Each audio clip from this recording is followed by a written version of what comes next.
We were very lucky to have our state senator, Perry Speakus, on our very small board of directors. And Perry was really involved with the neighborhood of Highlandtown and its leaders, like the Steve George, the owner of Hausner's, the owner of the Baltimore Guide, the local churches, to try and figure out how they were going to save this neighborhood, which was on a steep and slippery slope. Residents were leaving, and the businesses had left, were leaving, and they were really worried that the neighborhood would get to the point where it would be unrecoverable. So they were looking for developers for Eastern Avenue, and they could not find any who were willing. They were practically giving away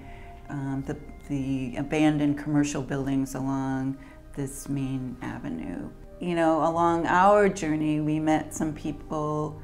Will Hips, who was a curator at MICA at the time, who had been involved with renovating other buildings in other towns. And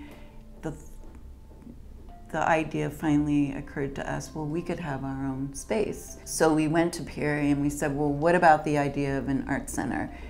And he said, well, let's go to the leadership group, the Eastern Avenue Coalition, and ask them what they think. And I remember that meeting really well, and I remember them saying, great, let's do it.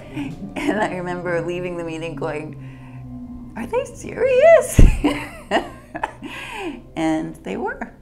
So the neighborhood really got behind it, and importantly, Perry got behind us and really saw the potential that that we could bring to the neighborhood and to Baltimore. So smart growth, as you said, was an important idea at that time, and the reinvestment into our cities, as opposed to expanding and consuming the countryside. So we were pleased to be part of that and part of the opportunity to be supported by it. We spent 5 years working as volunteers. I still had my restaurant, and we were partnered with what's now Southeast Community Development Corporation, which was an established nonprofit with a paid staff,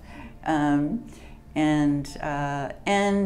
their mission was the redevelopment of this, to assist this neighborhood.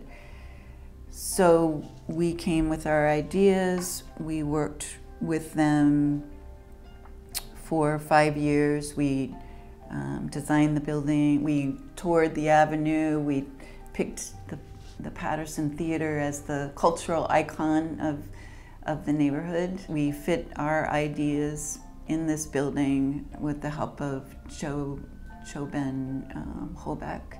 And with the public funding that was coming in, the lucky coincidence that Richard Florida published his tome on the creative class, which really did influence the thinking of the foundation community at that time and gave a lot of credibility to our mission, to our statement that that we could have this impact. Having no annual budget, barely, and being unpaid ourselves, we did a very unconventional capital campaign and raised the money and built this and opened in 2003.